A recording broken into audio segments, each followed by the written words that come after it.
String Challenge on Comcast Sportsnet. This week, the championship edition. Hi again, everybody, and welcome back inside the Woburn Bowlerdrome. John Holt with Dan Murphy and Trina Fernandez. Dan, after 36 weeks of the regular season, it all comes down to this. That's right. And if I had to take the top 10 bowlers in the game today, these three bowlers certainly would make that list by far. You got Mr. Efficient, Bob Whitcomb, comes on once this year, posts a score before he loses in defeat. We got Johnny Come Lately Not, and that's John Zappi. He waits till the final week before he qualifies for the show. And then we got Mr. Champion Show himself, and Jeff Surratt. He's been with us more times and won more titles than anybody. Fifth year in a row for Jeff, looking to win it for a fourth time. We'll talk to all the bowlers before we get going, and we start with Trina Fernandez standing by with the challengers. Trina? Thank you, John. Well, John Zappi and Bob Whitcomb have worked all season to get to this point. It's a lot of pressure. I'm telling you, just standing here talking to them, I can feel the pressure. All the money on the line, the title, Bob, you've had one before. Do you think that helps you today?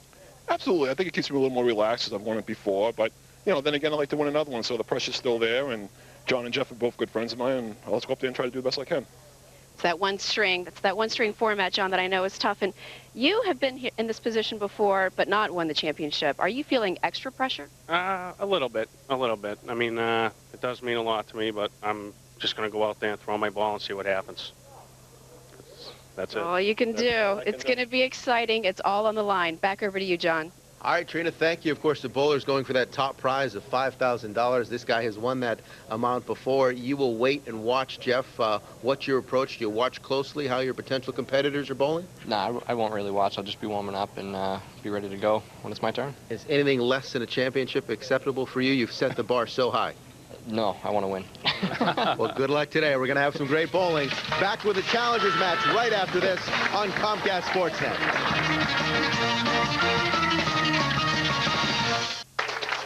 Welcome back to Woburn. It is our 37th week of bowling this season. After a 36-week regular season, we are ready for the championship show. And as usual, the one-string Challengers match and two absolute heavyweights to go at it, and Bob Whitcomb and John Zappi.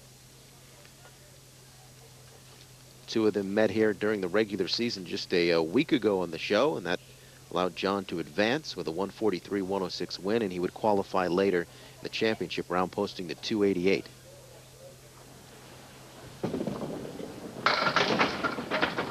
Starts by dropping 7. All three of these bowlers, good friends, genuinely good friends. Yeah, they bowl on the same team in the World Tournament, and of course competing against each other all the time. Bob let that one go to the right, checking off just a 10-pin, leaving the 3-6. I'm sure there's a few butterflies. You want to get that first mark up there. Third appearance on the championship show for Bob Whitcomb. Lost in the Challengers round back in 05 to Dave Hodge. Said he was a little tight back in 05, much looser in 07 when he beat Jeff in the Challengers round, and then this guy, John Zappi, for the championship 2 years ago, 261, 257.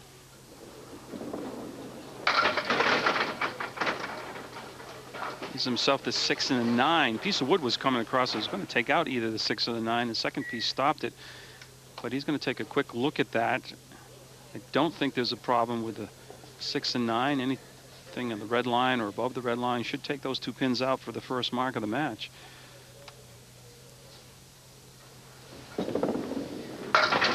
He gets it. And if you're wondering what type of score is going to get it done here in the Challengers round, these guys seem to think 130 plus is where they're targeting. Well, if someone says I'm in the semifinals championship show and I'm going to get up there and I'm going to throw a 130, I probably would take it. I'll take my chances. It's a one game sprint to the finish, no holding back. Out of the lefty, John Zappi. On the head pin, but a little full. Be 6-10 on the right with the 4-7. Try to split the 3 and the 6. Somehow get that 3 pin over into the 4 and 7. Qualified very late in the season with that 288 that I mentioned, and that knocked Jeremy Seaholm from the top 3. Very late, like last week.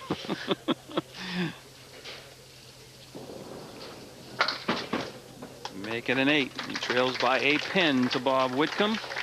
And of course, Bob has a spare in the second.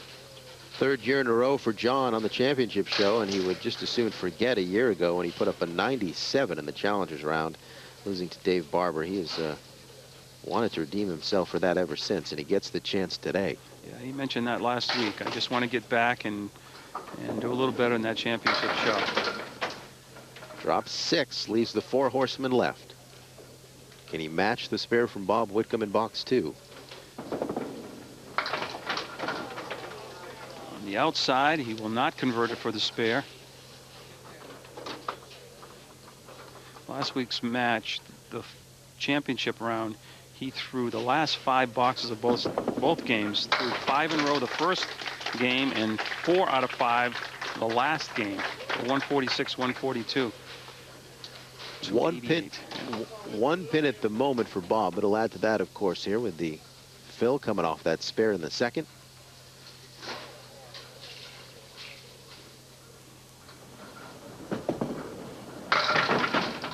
Decent one. Wants that 6 pin to go, and it does. Drops 8, leaves the 4-7 to the left. Situation like this, you want to concentrate on that 4 pin. Got it. 2 in a row for Bob Whitcomb.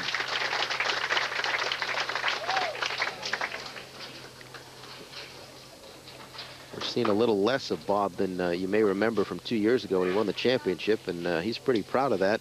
Says he's back to his high school weight. Looking great.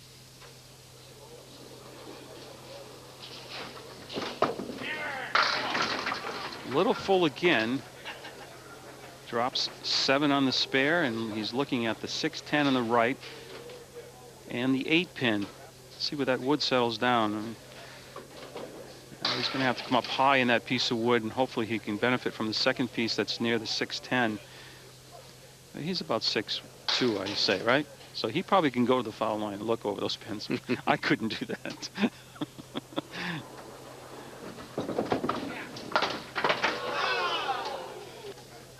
So he will be open in the 4th. However, both times up there, he's put at least 1 mark on the board. That is an 8. Gets him to 52 through 4. And back in comes John Zappi looking for his first mark. Zappi had one of the incredible runs on this program 9 weeks in a row 2 seasons ago, and that of course was surpassed by one this year by none other than Jeff Surratt. 10 weeks in a row, the standing record.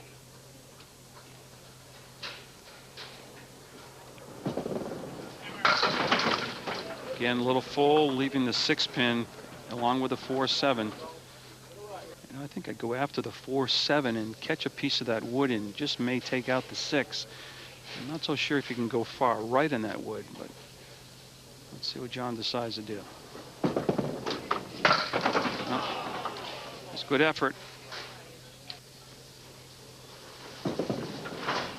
Gets all 10 to move to 28 through 3, and as Jeff Surratt, the #1 seed, told us, he's just waiting and warming up, not paying attention to this match. He'll take on whoever he has to try to make it a 4th title in 5 years. Just a spectacular run for Jeff Surratt. I'd like to mention that the Pro Series membership applications are now available. That's a series of tournaments that, of course, John Zappi and Jeff and Bob are quite involved with. And it comes down to a 10-game tournament, singles, 5-game doubles tournament. There's a team event in there, and they run from August 8th, which would be the first one at Cape Ann Lanes in Gloucester. That's going to be the singles elimination, singles knockout, and they go through May of next year. So if you're interested, you get points for where you finish in each tournament, like a Ryder Cup type, or I shouldn't say that, the FedEx Cup, and something interesting for the bowlers. So if you're interested, ask around for an application from the Pro Series. 52-37, you see the numbers. That's through 4 boxes. So Bob's in control by 15 pins. John really needs to mark next time up.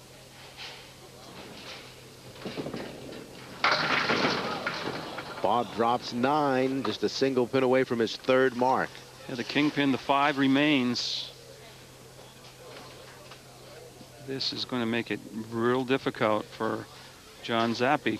Remember, only 1 game. He's right on it. 3 marks for Bob. We mentioned the 10-week streak for Jeff Surratt. Well, the guy who ended it was Bob Whitcomb this season with that qualifying score of 278.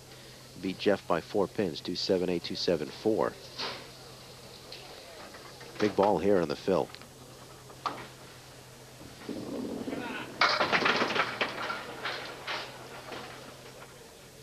Looked a little better than that when it went in, but he leaves himself the 5 and then the 7, 9, and 10. A couple pieces of wood out in front, as you see with the pin cam. We'll probably go left-hand tip of that wood, have the ball carry him through for the 7. Hopefully it would do damage on the 5, 9, and 10. Decided to go to the right. But again, he puts at least 1 mark up there.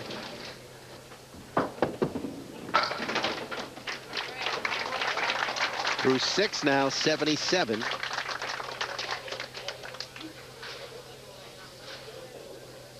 Half dozen boxes left for John Zappi, and he needs some marks. It's been another good year for Zapp, including winning the 20 stringer at Leda Lanes on Easter. One of the best there is on the Candlepin scene. That's a big one. It certainly is. Put a little more speed on that, held its line a little better, and didn't crash into the full on that head pin. Just 3/4, tripping that 6 pin for the strike. Excellent ball. Got to maintain that speed. Keeps that ball from breaking too much from left to right. That $1,000 out there for a triple strike in the season still is in play today. And the only one who has accomplished that would be a guy named Jeff Surratt. Drops 9, leaves the 2 pin. Spare on strike and right back into the match if he can convert this. Got it. We've got a good one.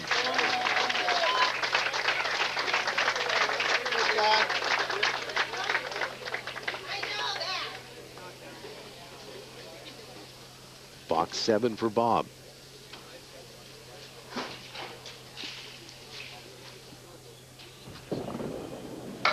On the head pin to take out 9, leaves only the 7. His chance for a 4th mark. They'd be all spares.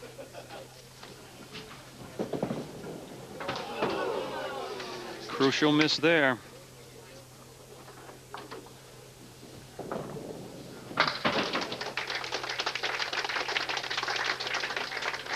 $87.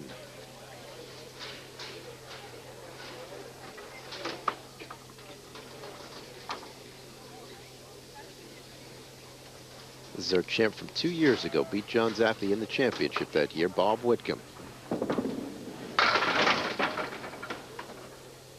Can almost feel the momentum swinging a little bit in John Zappi's way. Misses single, comes in full on the head pin, leaves himself a difficult spare leave.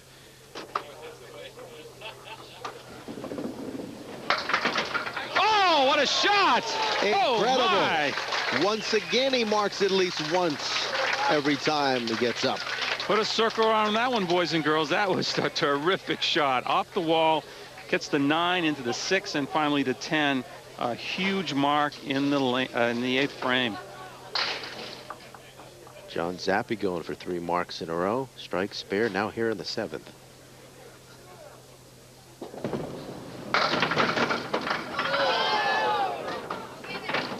Nine on the fill. Needs the 6 pin to make it 3 in a row, $50 bonus money, and a chance to take the lead. No, both bowlers missing a single. Crucial miss by both bowlers. Got it that time. 1 ball too late. It's a 10 box to 86, so through 7 complete. 1 pin advantage for Bob, but John now offers it a spare.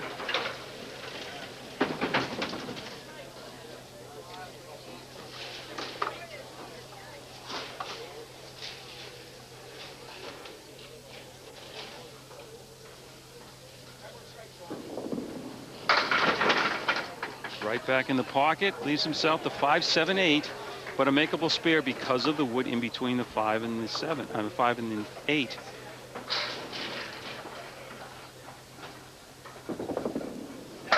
Yes. Oh boy.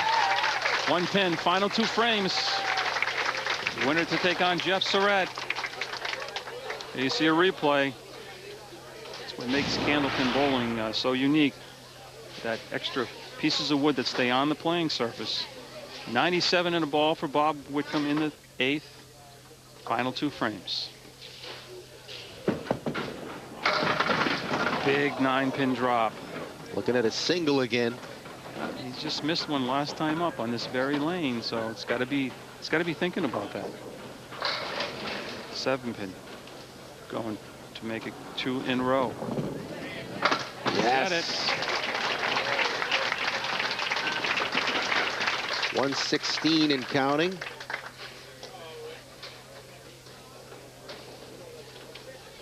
This ball in the complete box to go. You still can't make a mistake because John Zappi is working on a spare himself. Well, if you call that a mistake, it's only 5. 4 horsemen left. 1, 2, 4, 7 with the 10-pin.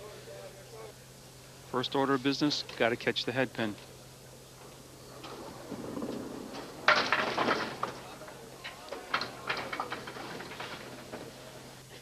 Ironically, he's at 129 right now, John, and they talked about 130 as being the magic number.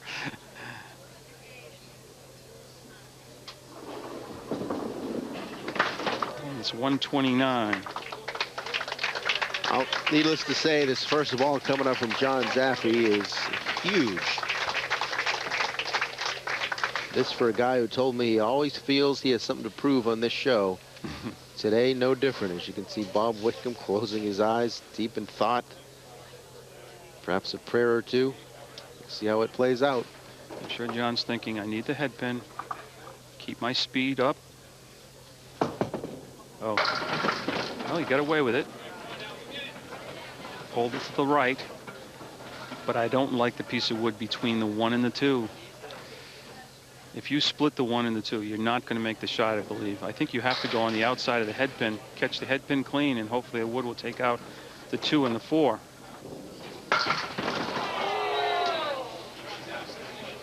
These are huge pins. He's going to need a mark in the last frame.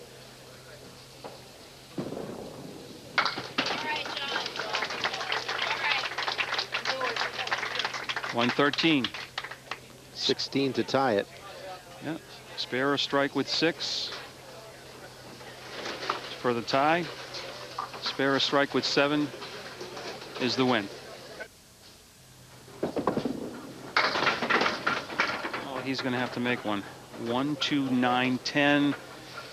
Oh, piece of wood. He's got a choice here. And see, that's not a good angle for the 9 and the 10. That piece of wood is going to go right to the right sidewall. So he comes up high and he can turn it.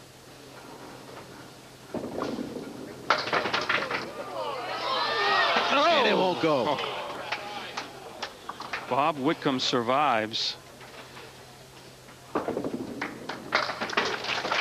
That close for John Zappi. 129, 123. 6-pin victory for the 07 champ, Bob Whitcomb. He's up next against the 08 champ, Jeff Surratt, when we come back on the Candlepin Challenge. Back at the Bowlodrome as we move on to the championship. A 2-game championship match. The winner to get $5,000. The runner-up guaranteed $2,500. And it has come down to Bob Whitcomb and Jeff Surratt. 31 and 8 all time on this show is Jeff Surratt. Just an incredible record, including a 10-week win streak this season. There's been only one bowler to beat him in 08-09 on this program, and he's up against him at the moment, Bob Whitcomb, who ended that 10-week streak with a 278-274 victory over Jeff. So he misses the 5-pin for the spare in the first frame. Try it again. The top seed gets the bowl first in the first game. That way they will bowl the last 2 frames of the championship match. Jeff's qualifying a 2-game total bordering on astronomical 334. Zappi was second at 288, so quite a spread for the top seed. Of course, that 234 is a record for the show, obviously. 2-game total. There you go. Comes in box 2, the first mark for Jeff Surratt, champion 3 of the last 4 seasons. The only time he didn't win it was 07 when he lost in the Challengers round to the eventual champ, Bob Whitcomb. Jeff, he's got such a great attitude. He just turned around and looked at me, put his 2 hands out like, I only missed that single by about 8 inches. Big ball from Bob, drops 9. It's going to have a little help coming next to it. Piece of wood settles in against that 4-pin.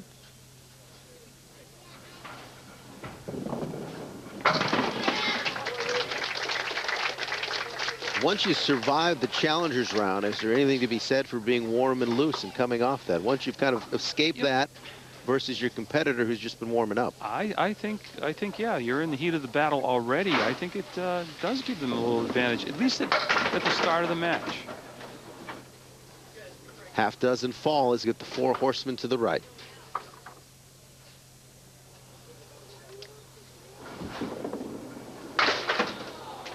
Takes out just the head pin.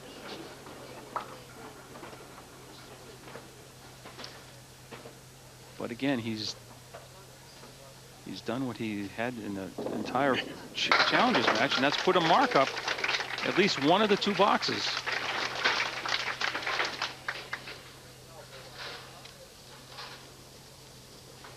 Jeff Surratt needs 7 to tie the match up on this spare. Anything over that, he'll take the lead. How about 10?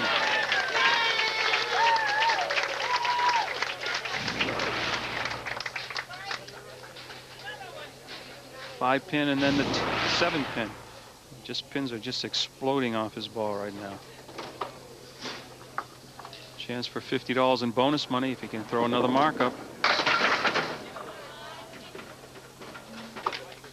Looking for 3 in a row here. His pin behind that 5-pin. If he hits the 5-pin, it's not able to jump that well. Just right behind the 7. Didn't make it 3 in a row, but he's got a decent fill.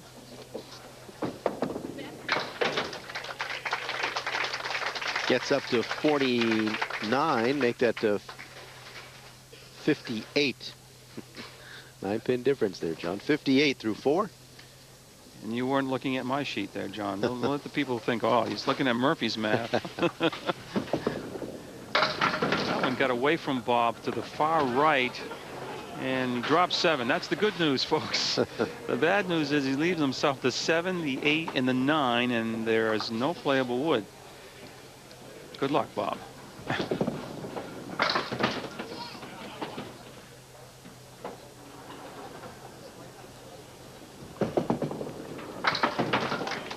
About as good as he could do with that leaves. It works out for 9s. 35, trailing by 13 now after 3 frames. He is opposite an open box here in the 4th. Jeff put up that 10. If he's going to continue his MO, he's going to put a mark up in this box, and there it is. Very consistent for Bob Whitcomb all day. If you put a mark up one of every 2 boxes up there, it puts a lot of pressure on your opponent.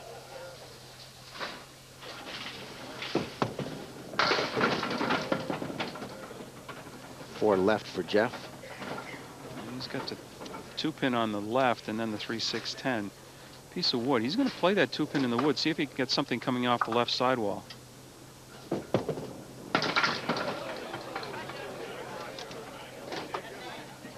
I've referred to him as a Tiger Wood of Candlepin bowling. There is just nothing out there that you don't expect him to make.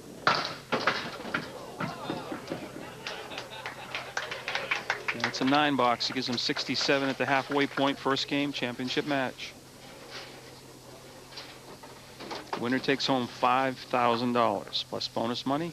Runner up $2,500 and any bonus money. Leaves those 2, 3 in the 5. Doesn't want that pin to come up, I'm sure. It is, and all of a sudden, the 3-5 looked very inviting to him. Not so now. I believe he has to come up left of the red line. find a way. That's his third mark in this first game of the championship. 2 spares and a strike. That's strike back in the third. Here's Bob looking for his third mark. Box 5 now.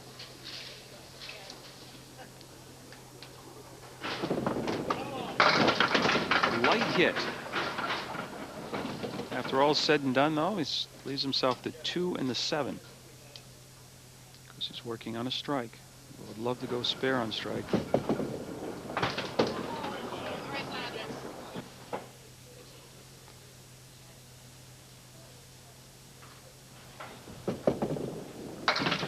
That's what he wanted to do. But he gets back to within 4 pins of Jeff Surratt.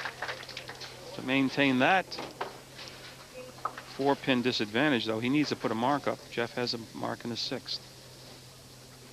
Will he stay true to form with at least 1 mark each time up?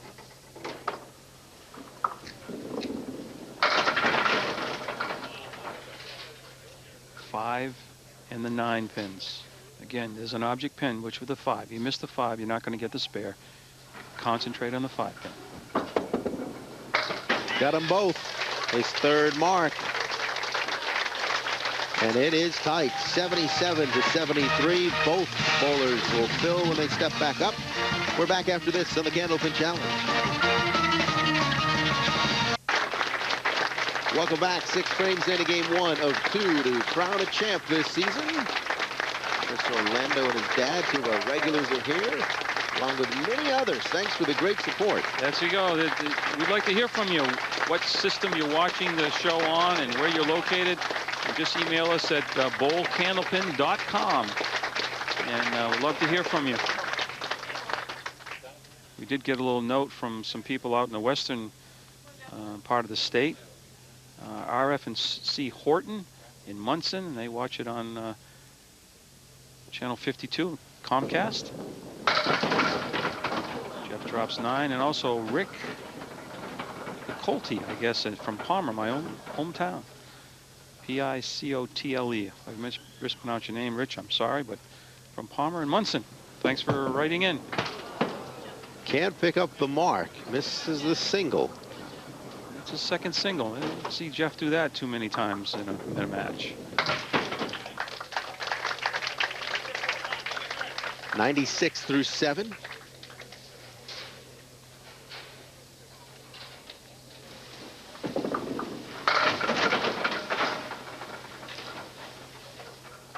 Looking at the 2, 4, and 6.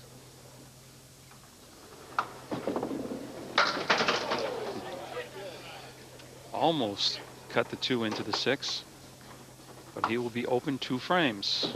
That is the first time today that he will take a turn up and not mark at least once. Bob filling now in the 6th, trying to match the 9 that Jeff had.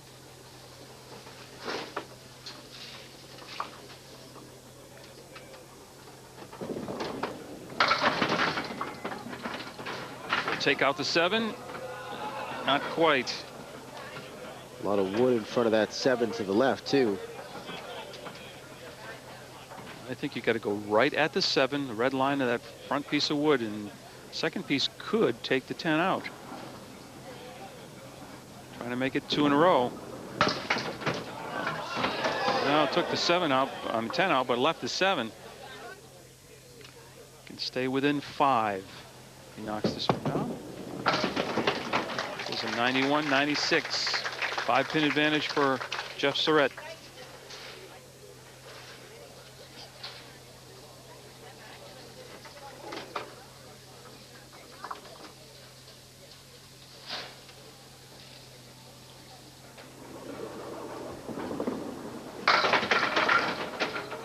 Eight go for Bob. Left with the 6-10.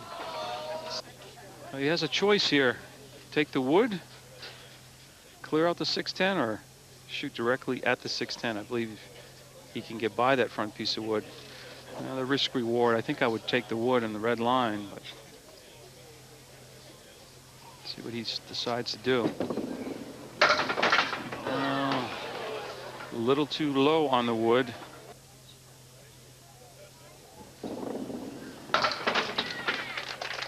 And for the first time, he has opened 2 consecutive boxes. Box 9 now for Jeff. Nursing a small lead. 4-pin advantage. Final 2 boxes of game 1. It is the 4, 5, 7 left. See where that wood settles down, if that's going to give him any shot at all. It's like it's going to roll off. Not completely, no. It's going to stay in play. You're going to have to use it. If you come off the right sidewall or turn it and drive it back. Difficult. So he will be open 3 consecutive boxes.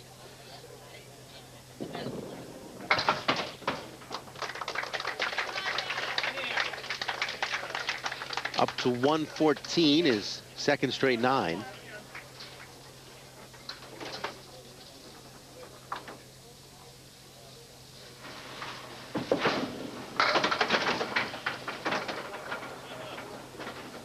Seemed to take that extra pin out now to give himself a legitimate spare lead. This time the triangle 4, 7, 8 with a 10 pin in the far right-hand corner.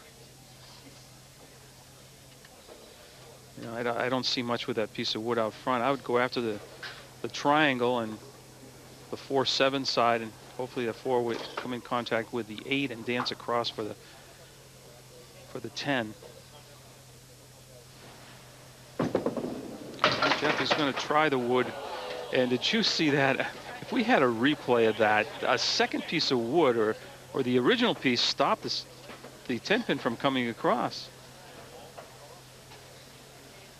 That was roadblock. That was incredible. That was. It happened so fast. And it's 8 and a 122.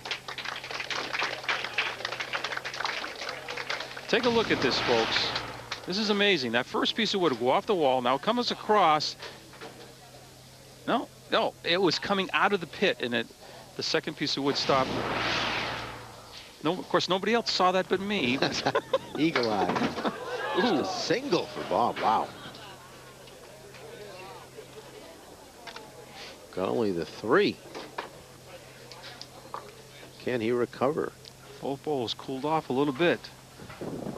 Going into his final frames. Wow.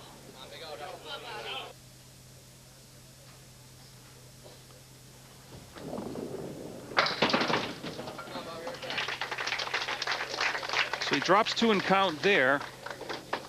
Lead now 6 pins through 9 frames completed.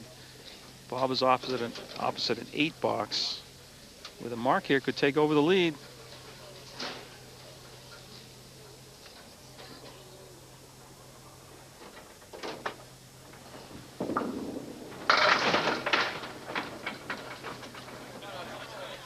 Funny how the pins turn on these bowlers. They're hitting the head pin still, but just really not getting a real good shot at a spare. 2, 4, 6, 10 left for Bob. Well, he can gain 2 and count. He's opposite an 8 and cut the lead from 6 to 4 with these 2 pins.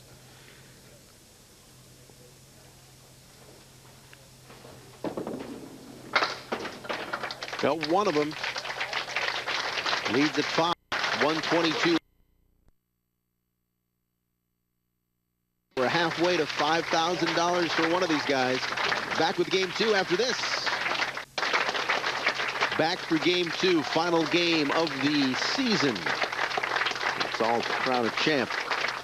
Momentum kind of faded for both of these guys down the stretch in game 1, and it's a 5-pin advantage for Jeff.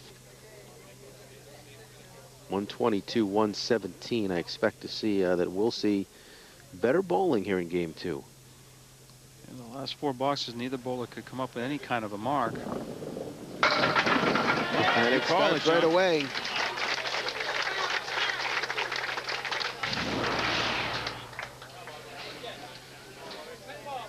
Sometimes all it takes is a little commercial break to regroup and a new game.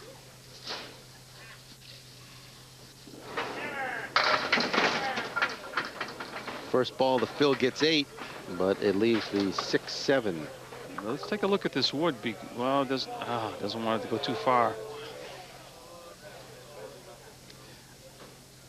Let's take a look. Now it wants to get out of the way. Have a clear shot at the 6. You get the 6-pin clean. That might be enough for that wood to create a little windmill helicopter over there for the 7. Yeah, 6 and 7, Bob. And take a look at it. Sounds a lot better than it is. 6, 7. That's right. I think he has to avoid that far piece of wood on the right. No. No, I think that clipped the wood in the channel first. So that pin will not count. It's only an 8 on the strike. And it'll be a 9 box.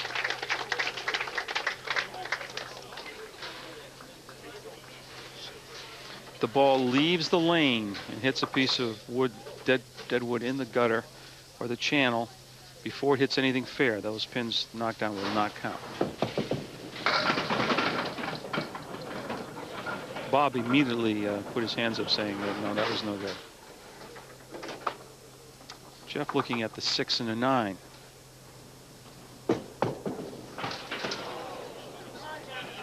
Not happy after that one. No, no. He doesn't get too high or low, but you could see the frustration.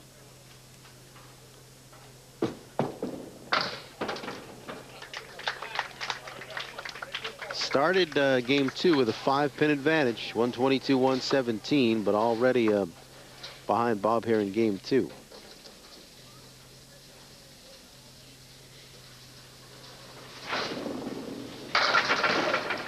Makes up for it in a big way. Striking the 2nd. Well, you don't have to worry about picking those spares up if you can throw that bomb in that first ball. And that's what he did. But I'm sure he's thinking, geez, if I could have converted the 6-9, which I do most of the time, that would have been a nice fill.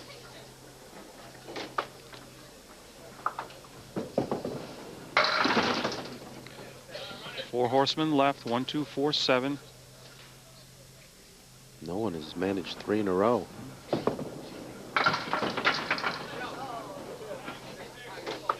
Such a fine line of making the spare and missing the spare. That time Bob lofted the ball a little further out in the lane than normal, and it hung to the right, just clipped the head pin. 2 9s in a row for Bob Whitcomb. After that opening strike 8 in box 1.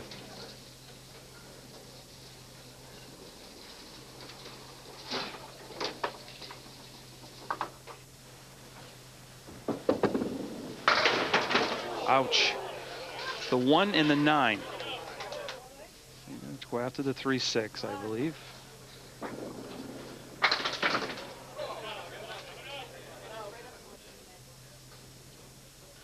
All these pins are important.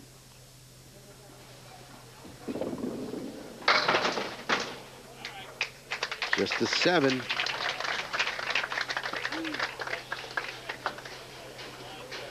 Jeff after the strike now, box 3. This is a big one. Certainly is. You would think if he won another mark here, he's going to take control of spread eagle.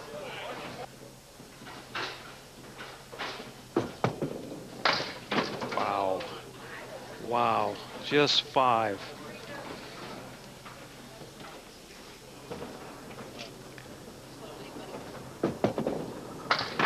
And just 7.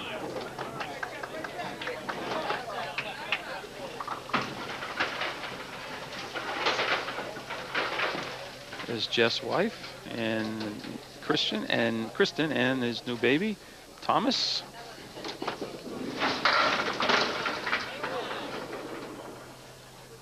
That drops 8.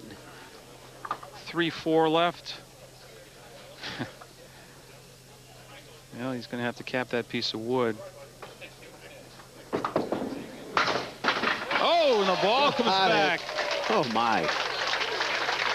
Now, a lot of people are wondering, is that fair? Yes, because it hit the piece of wood first, which is in play. After that, the ball can go anywhere that it wants. And Jeff is glad that it came back his way. Came back down on that 4-pin. Yeah, That's the type of shot when the good bowlers make that opens the floodgates and they tie 3 or 4 marks in a row. Bob right back in the pocket, leaving the 4-pin.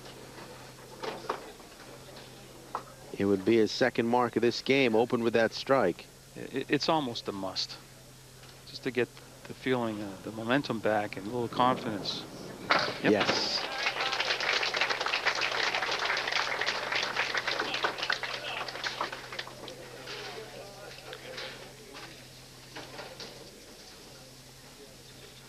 What will the fill produce?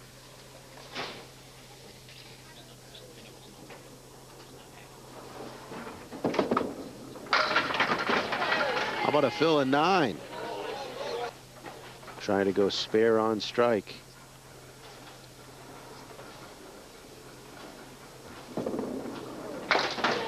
Got it. Bob Whitcomb making a statement in boxes 5 and 6.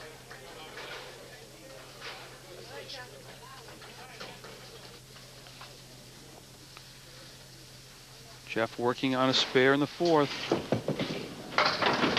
Sliding by. Leaves a 4 horsemen left plus the 9. Oh. Just when you think he's having his problems, comes up with a spectacular spare on the 4 horsemen plus the 9.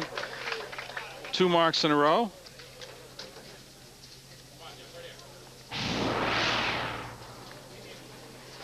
This would be, of course, for bonus money. First time today.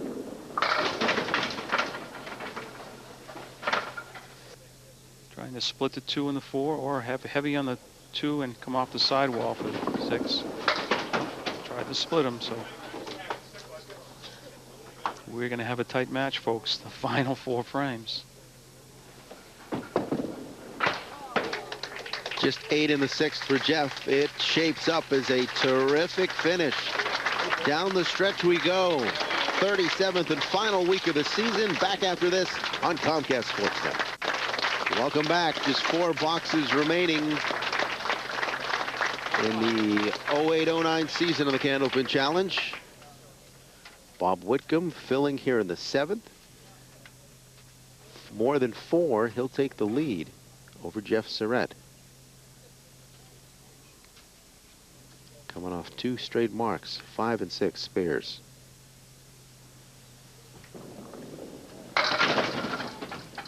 And he does take the lead with 6. Trying for $50 in bonus money, but more importantly that he puts another mark up for Jeff to think about. Just heavy on the headpin. Just when you think someone's going to take control of the match, the streak ends.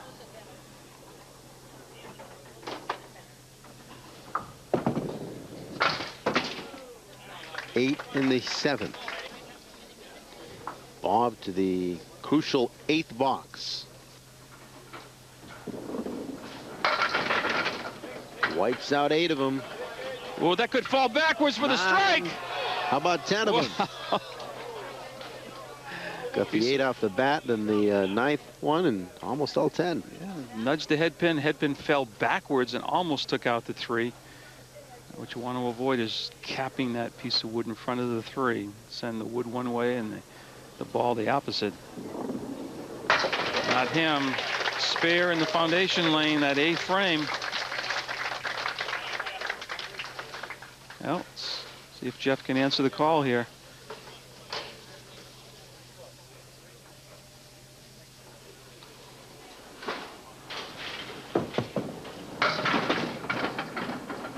Drops 6.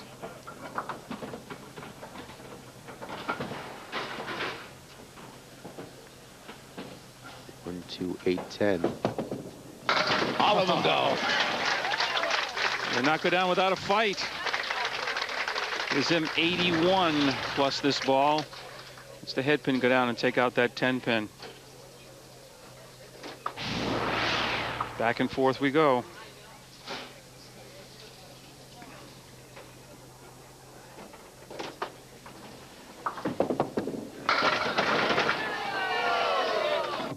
That close to all 10.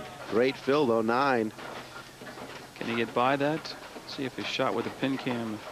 He's got a clear shot at that 5. I want to avoid that front piece of wood.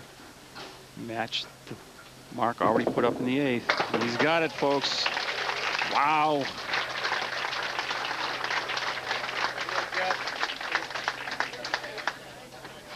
Bob now needing a huge fill and more. Right. Trailing by 9 overall. 4 in this game, 9 overall. Both bowlers working on spares in the 8th.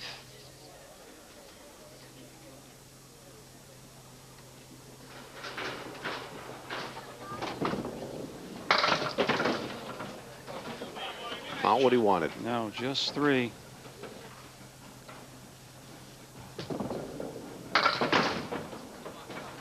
Well, he's going to have to get at least 2 here. He's going to need a mark in the 10th to have any chance at all. You can't bank on Jeff helping you out at all. No, just 7. So that's like 2 10 boxes. That's spare, and spare 3 7. Like I said, he was trailing by 9 in the 8th. So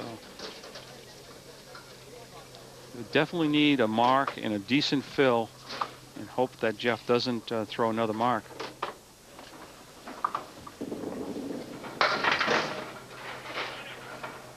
One, 3, 6, 10. Bob needs it to have a chance. Oh boy, that wood just split in between the 1 and the 2, 1 and the 3. Not good. He's got to play it in the outside of the head pin. If he splits the 1 and the 3, the ball is going to deflect and not take out either the 6 or the 10.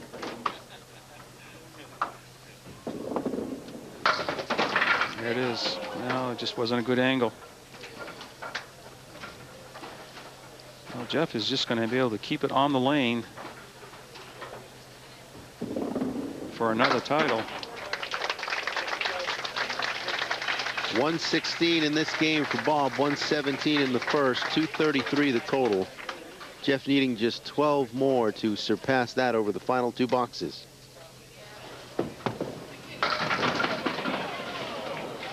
Gets it right there with the 9 in the fill. Jeff Surratt, for the 4th time in 5 years, will be the champion. You can pick up some bonus money here with this 3 there, and you'll go on to victory. You can still got room for some bonus money. These championship checks on this show have been a part-time job for Jeff the last few seasons. And he'll get the 5 grand again today.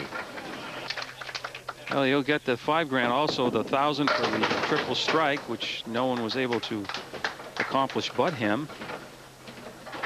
And he'll pick up $50 in this game. That does it. Jeff Surratt, once again, the king of the Candlepin Challenge, as he takes it for the 4th time in 5 years over Bob Whitcomb. We're back to wrap it up after this in Woburn. Welcome back to Woburn as we wrap up our championship show, and the same result for the 4th time in 5 years, the king of Candlepin, Jeff Surratt. Yeah, it wasn't the high scores I thought we'd get, but it certainly was exciting going down the final few frames, both the challengers match and the championship show. We're going to talk with Jeff in just a second, but standing by with 2 very worthy runner-ups, Trina Fernandez. Trina? Thank you, John. Worthy indeed. Back over here with John and Bob. John, I know this meant a lot to you. How disappointed are you right now? I mean, I'm disappointed, but I mean, you know, it happens. I mean, what are you going to do? I mean, one of these times. I'll get it one of these times, I hope. So. Absolutely. I have faith in you. But to make you feel a lot better, $1,000 from the ICBA. So congratulations for that. And good luck in the future. And Bob. Yes. Great match. It was a great match. It was exciting to watch. Walk us through what happened. Well, after I got through bowling John, then Jeff and I was kind of going back and forth. We started off fine. We kind of got a little slide in the middle there where nobody was marking. Then we just kind of went down the last 2 boxes, and Jeff pulled out in the end. It was a great match. It was a lot of fun to watch. Really a pleasure. And $2,500 for you, yeah, Mr. Wickham. That softens the blow. That softens the blow, definitely. I'll trade you if you'd like. It was a lot of fun to watch. A lot of pressure here today. Back over to you, John. Okay, Trina, thank you. Jeff, with the crew here, your daughter and a newborn son, and it's got to feel great to again win the $5,000. Yeah, it feels nice. You know, didn't bowl as good as I wanted to, but I'll take it. You came alive at the right time. I mean, you really put the pressure on Bob there from the 4th to the 9th box. Yeah, once we took the commercial break, I had to really bear down and put the ball where I wanted to, and luckily it went my way. Well done. We have a check here, Jeff, for $6,050. Carly, do you need a new bicycle? I think she needs a new bicycle or something, but on behalf of the International Candlepin Bowling Association, thanks again for a great season, and look forward to you next year. Thank you very much. All right, Jeff, congratulations again. We thank you for watching at home and your loyalty to this program, the Candlepin Challenge. That'll do it for Woburn.